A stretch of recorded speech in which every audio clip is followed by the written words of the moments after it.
Claire, thank you so much for joining me with the Interviewist. Just to give you a quick little intro, Claire is a healthcare comms and PR consultant. Throughout her career, she's worked in agencies, she's worked in-house, and now she runs her own communications firm called November West Communications. Which the agency specializes in media strategy and execution, crisis comms, thought leadership, and executive comms, mostly for companies in the digital health and health tech space. Anything I missed, Claire? Anything else you want to boast about a little bit? No, but thank you for having me. I'm super excited to chat about interviewing. I love the concept. Awesome, cool. Well, let's just start off with the basic question I've been asking everyone to kind of give people initial context about what you do. Can you just talk a little bit about what your current involvement with interviewing looks these days? Yeah, so as a comms consultant, I have a number of clients that I work with at any given time. Right now, it's four. Um, and within those, various scopes of work, there's quite a bit of interviewing that maybe looks a little bit less traditional than, what you might think when you hear the word interview. For instance, earlier today, I was chatting with a client in the PTSD and trauma therapy space. We're talking about, how to respond to some of the wildfires going on in Southern California. And I was interviewing her about, her being one of their clinicians, about how to talk to your kids about what's going on in LA, whether you live in LA or elsewhere, how to talk to them about, what they're seeing in the media, maybe, God forbid, they've lost their homes, things like that.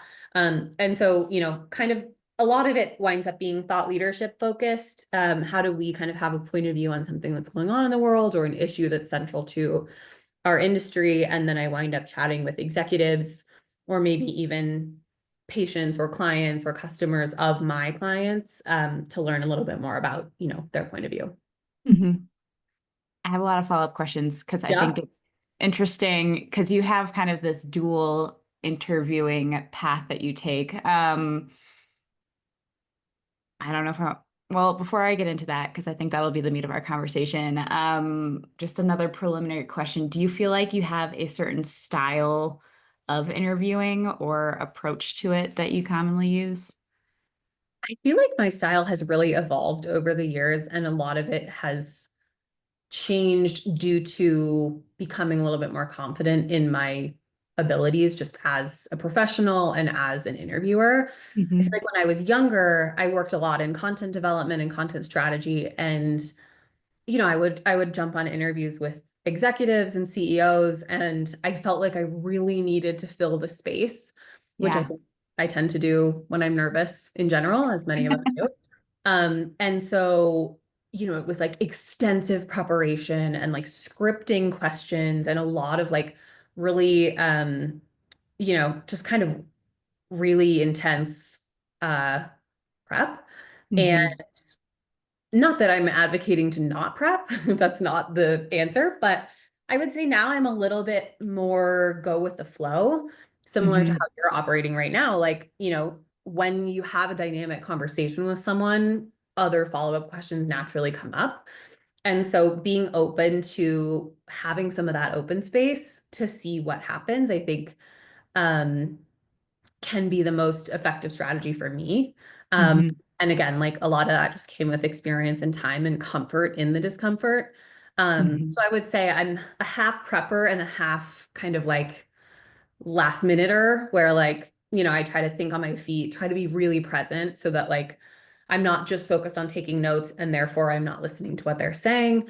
And kind of leaving space in the conversation for, more ad hoc questions to come up.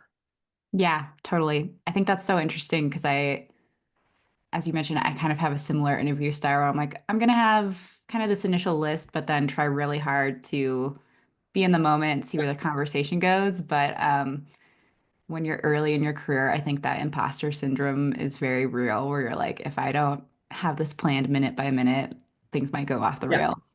Yeah. Or like if they say something and I don't know what that is, I used to, and sometimes still do if it's a new client or if it's a new space, like I don't know how to respond to that because I'm just like, I don't know what that thing is. And Hmm. so, I try not to let ego get in the way. Sometimes it totally does, but like try to like, be the reader that whatever form of content this is going to take, and try to kind of have have questions about like, some of the basics because I think that can be really helpful too. Totally. Do you have like a set list of questions that you can use kind of in any scenario to try and clarify something or move the conversation along? Not so much like set questions, but I feel like I generally do follow kind of like an outline um, Hmm. of like format. So obviously, a lot of the time we're going to start like really high level, get the lay of the land, kind of get their point of view on what's going on in the world, whatever the world that we're living in is. Yeah. Maybe it's quantum computing, maybe it's, mental health, like, but kind of just try to get the lay of the land, start much broader, and then kind of like funnel down to Yeah. some specific questions. So I tend to follow that kind of format. And then, I think sometimes I'll ask one of my like back pocket questions will be like, asking executives or whoever the subject is, like, have you read anything about this recently that would like that I should read that would give me good background knowledge, or kind of try to pull Mhm. in like context from the outside, so that A, I can learn more, but then B, it kind of creates a new conversation path. Oh, definitely. I love that idea of asking what you should read. I feel like people always love dispensing advice, but then you can kind of have the benefit for yourself of more knowledge. That's a great idea. And it's flattering because you're like, I trust you. What should I read? Yeah, totally. Um, so kind of digging into this duality, you conduct interviewing to put together kind of executive communications, like you said, thought leadership, and that's one specific type of interviewing. And then you also kind of help clients with preparing for journalistic interviews, which is, I think, what some people might traditionally think of as like interviewing. Yeah. So, if we're talking about the first one, interviewing clients for more messaging, communications, thought leaderships, and whatnot, um, what do those interviews look like for you? How do you make sure that you're pulling substance from those? Yeah, that's a good question. I think a lot of it starts with just trying to be as much of an expert in that world, like I said before, as possible. I find the imposter syndrome, the difficulty with follow-ups obviously kicks in when I don't have a good enough foundation. And that still happens all the time if I enter a new industry or work with a company that I haven't worked with before. Hmm. So I think like doing my due diligence to really feel comfortable with the subject matter helps so that I can ask, thoughtful questions. Um, but then I also try to read other content out there that this interview subject in particular has either written or, shared. Uh, Hmm. Even their social profiles or whatever, just to get a sense of like their voice. Are they interested in like a healthy debate, or do they kind of prefer to like, present all of their points and be very strategic about it? Just kind of get a sense of their style too, so that I can sort of meet them where they are. Hmm. And then, I mean, more tactically, I'm like a heavy note taker. And I Hmm. think for me, it helps to have written notes that I have written. It Yeah, just sticks in my brain that way. I think that's how it is for a lot of people. So I'll record, but I'll also take notes throughout. But again, there's like that balance between taking notes, but then taking notes so heavily that you're like not paying attention to the actual substance of the conversation.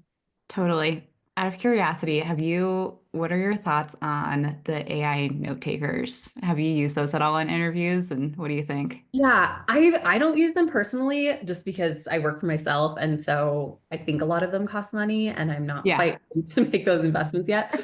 But some of my clients have them and they are actually really helpful. Like Yeah. I'm not like an AI buff necessarily, but I'm also not like anti. And Yeah. so I can see the value in those, especially when they provide like the summary afterwards. Hmm. Um, it's really helpful. Yeah. I was just curious because I like you. I'm a often a heavy note taker, and I think it helps me like process what I'm hearing in a way. So my Yeah, initial reaction to the note takers was viscerally like, I will never use these. I And know. then I tried one and I was like, oh, this is actually quite nice. This can be Yeah, helpful. there's always like some nonsensical lines in my notes where I'm like, man, I really wish I would have had like the AI note taker for this. So Yeah. I kind of like to do my own, and then in a perfect world, I would, mooch off of the AI notes or whatever and be able to like fully connect the dots. So Yeah, totally. One day, one day. yeah, we'll get there.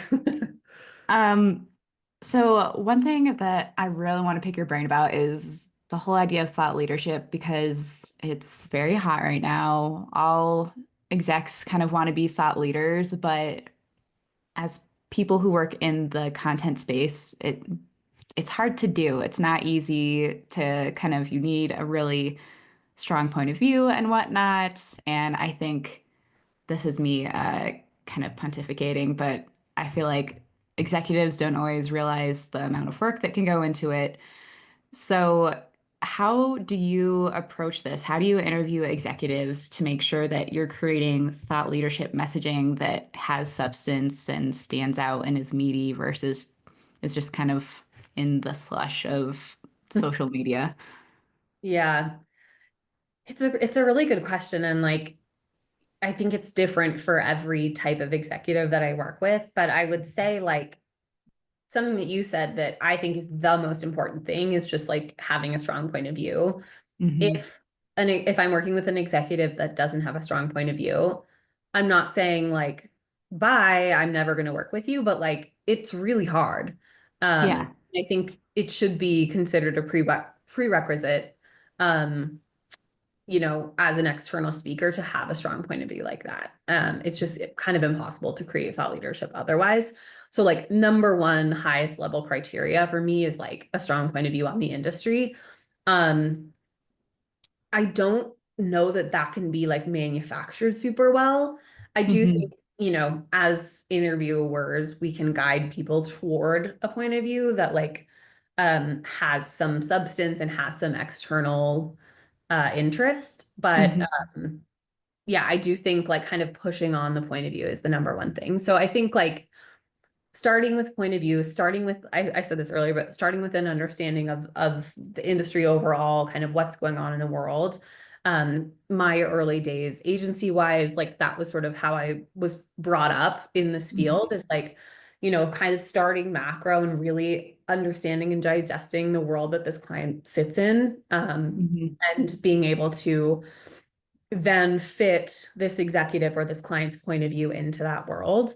And then, trickle that down from there to like, do we have a specific angle or theme or something that we want to pursue, whether that's like a blog post or an op-ed or whatever. Hmm. And then try to get at that from all angles. So, um, I think we're going to talk about this a little later, but like I work with clients a lot to communicate with the media. And so I often try to put on my hat, whether that's a reporter or a reader or a social media browser or whatever, and really think from the audience perspective of like, okay, if our target audience for this particular piece of thought leadership is policymakers, like Hmm. I really try to be familiar with that audience so that I can kind of not poke holes, but at least provide some substantive critique and guidance to Hmm. the executive so that like we can make sure that we're really meeting those kinds of conversation demands. Totally. Making sure it passes the sniff test for Yeah, your target audience. yeah, for sure.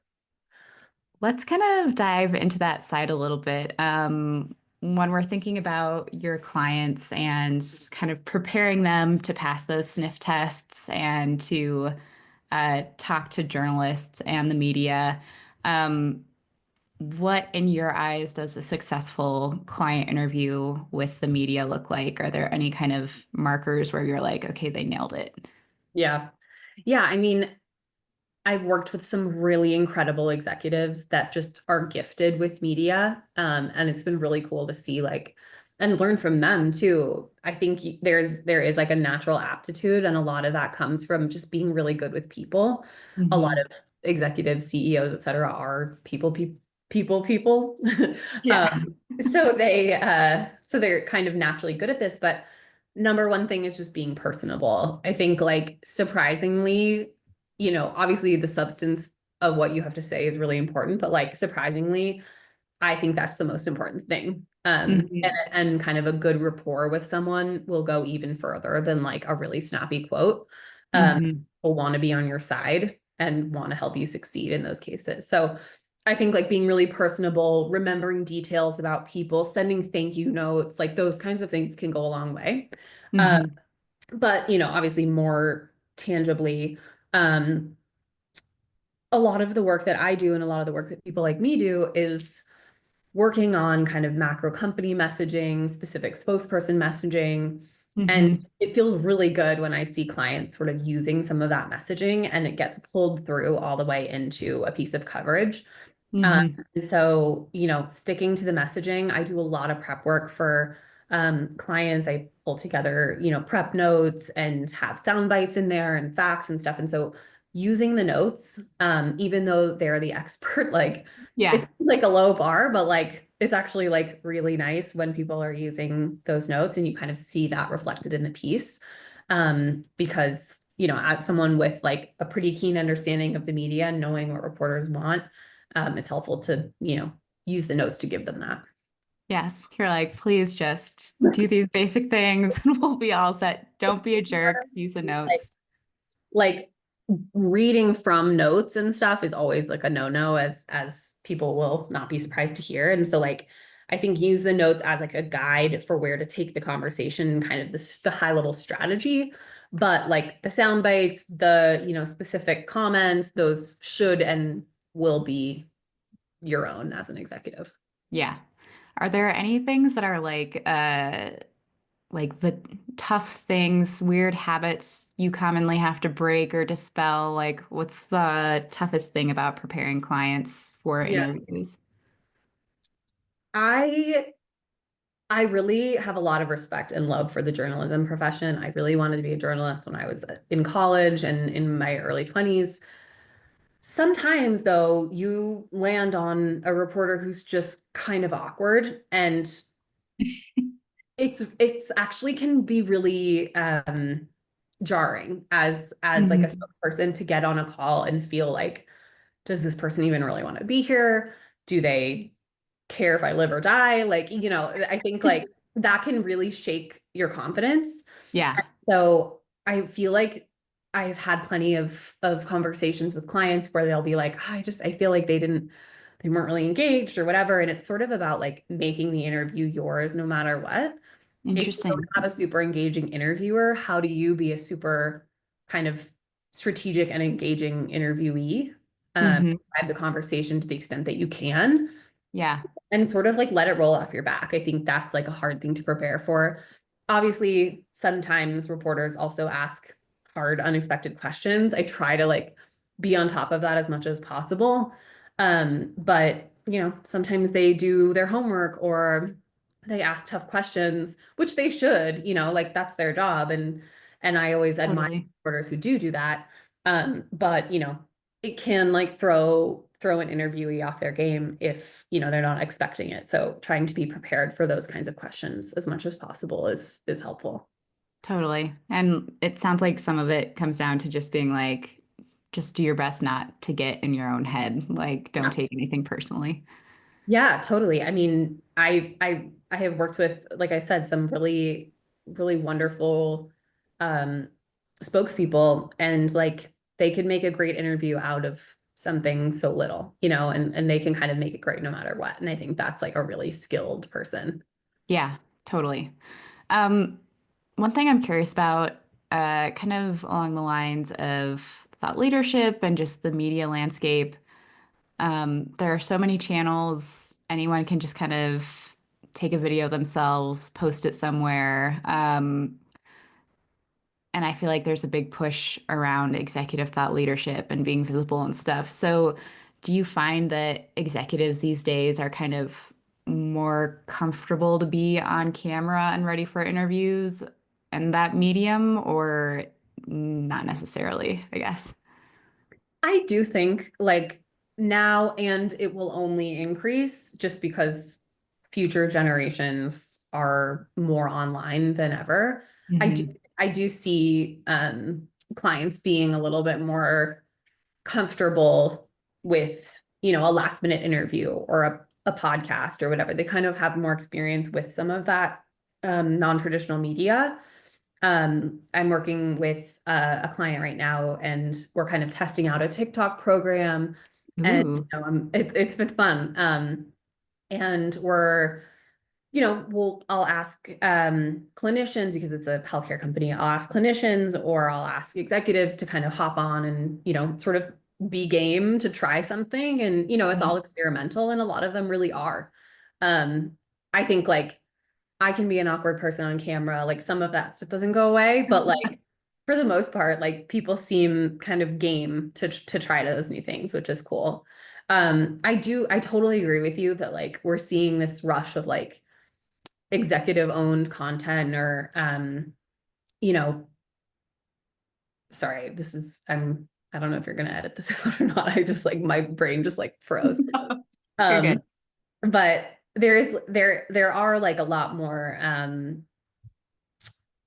there is like this push toward executive owned content. And I'm thinking about that a lot in my work with clients, more so, and this is going to sound really obvious, but more so just Mhm. like, what is the true message that we're trying to share with, right this second, whether it's a macro company message or a micro, like, hey, here's what you need to know today. Mhm. And then just kind of thinking through the best distribution channel to share that, whether that is TikTok or it's a Substack or a podcast, or maybe it is a New York Times interview if Mhm. we're lucky. Um, so I think like a lot of it really for me just like starts with message, and then we're sort of figuring out the best distribution channel. Again, it sounds really obvious, but I do actually think that we're seeing more of a tangible shift towards that in the comms and PR space than we have before.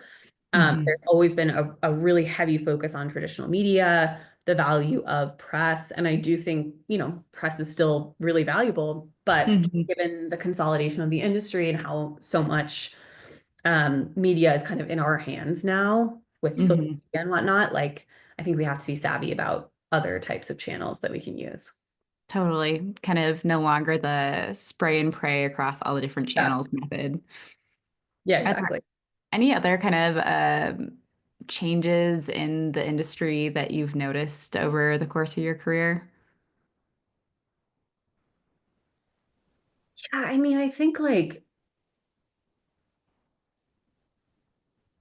I'm really curious what the next 10 years will look like when it comes to communications and PR. I don't want to speculate. I don't want to make predictions, but I will say, like, I feel like it's in my best interest to really diversify my skill set.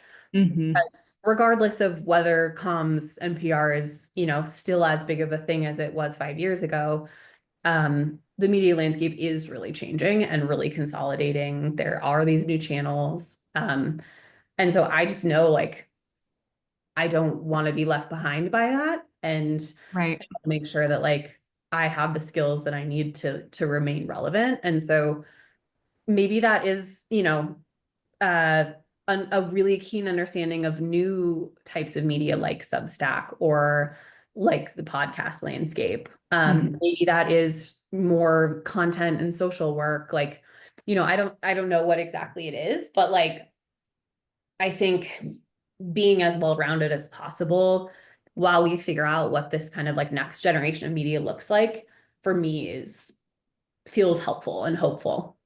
Yeah, totally. I think that's really interesting. It reflects, I think, things I've heard from people on all ends of the spectrum, PR, journalism, content. It's this very weird limbo time where everyone is like, okay, things are changing, but we just don't know how, and how can I kind of be best positioned to be be best positioned in the future and moving Yeah. forward. Yeah, I'll I mean, it could be, I think it could be really scary. And like on certain days, if I'm wake up on the wrong side of the bed, maybe it is scary. But like Mhm.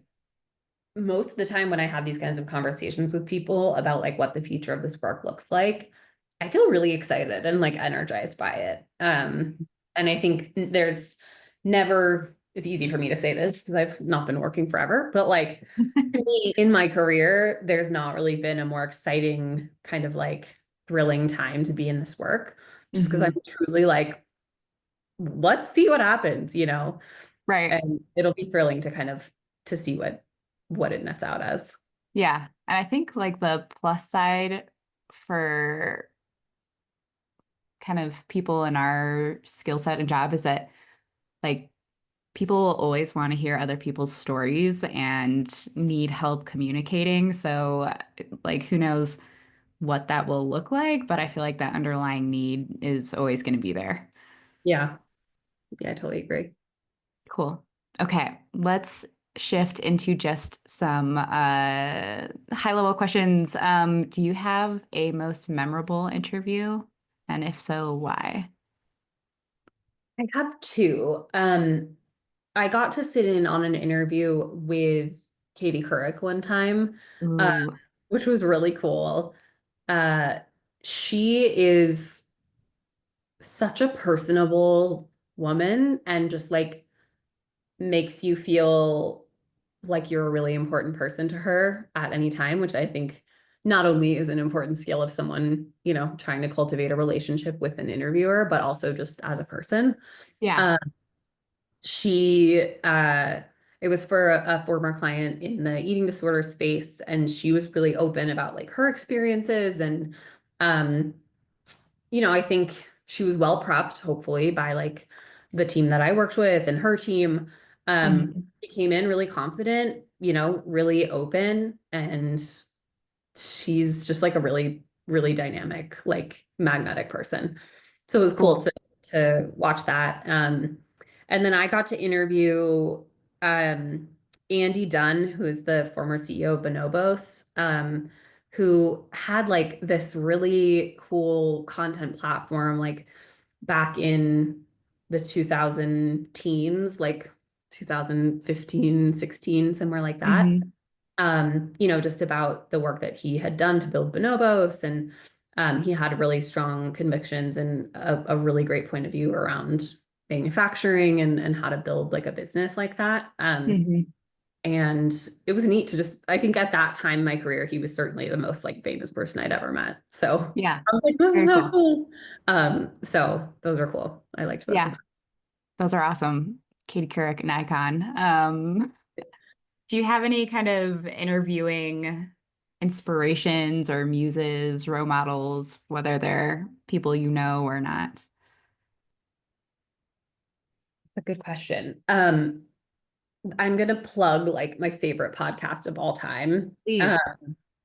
So I am obsessed with this podcast called You're Wrong About. Mm. And it's not a traditional interview style, so Hmm. which is, I think, why I like it. The concept is two, well, it used to be two, now it's one, but two journalists kind of pick a topic that the general public or the media has kind of gotten wrong in the past. So examples of past episodes are the Clinton impeachment, the Hmm. McDonald's hot coffee case, um, Yes. the Beltway or DC snipers that were really Hmm. famous in like around 9/11. Um, kind of topics like that it feels like people have misconceptions about. One of them will do a bunch of research on that topic and kind of go deep. The other one will just come into the conversation with their like preconceived notions, and Hmm. they'll have a conversation about it. So it's not an interview so much, but like I think again that's why I enjoy it, because it feels like what I think an interview should feel like, which is Uh-huh. free flowing conversation with someone that you really like and admire Yeah. about a topic that you just like can't get enough of. Yeah. And they'll have guests on sometimes, so they will sometimes like interview people. But Yeah. it's always about a particular topic. It's never sort of like, so like, tell me about yourself, you know? Yeah. And it feels really organic and free flowing and fun, and they're freaking hilarious. So Yeah. I just think like they're so smart about like curating these conversations.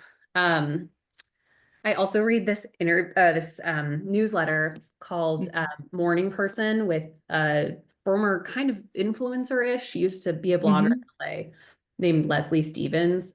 She's based in Portland, and she's really good at asking direct yet really thoughtful questions. I think she Mm-hmm.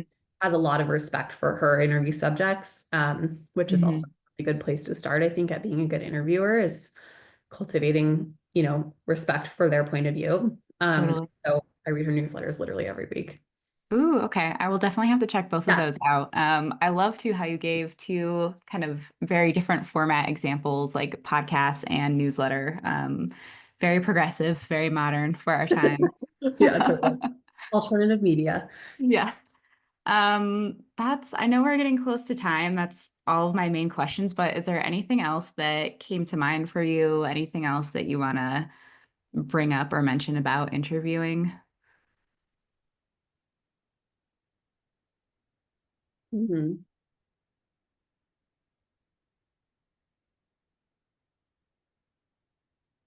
I'm thinking. Take your time.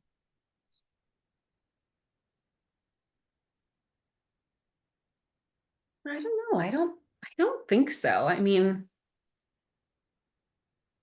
I think the bit like it kind of took me a while to get there, but as I said in my last question that you just asked, like I think for me the biggest, you know, learning that I have learned while doing this interview with you, which I think is you know, it's caused me to think a lot about how I interview and best practices and whatnot, is kind of having like a genuine love or interest or respect for the subject, whatever that is. Hmm. Um, I think anything can be interesting if you look at it closely enough. You know, Hmm.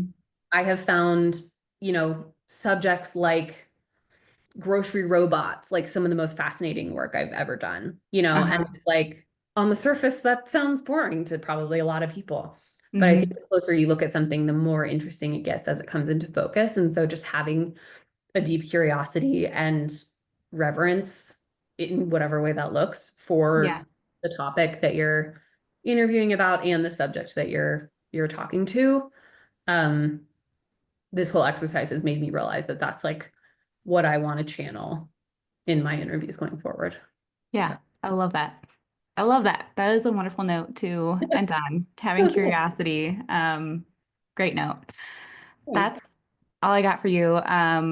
I really appreciate you chatting with me. I feel like you dispensed some really great knowledge and some different point of views than we've had so far on the interviews. So I appreciate it.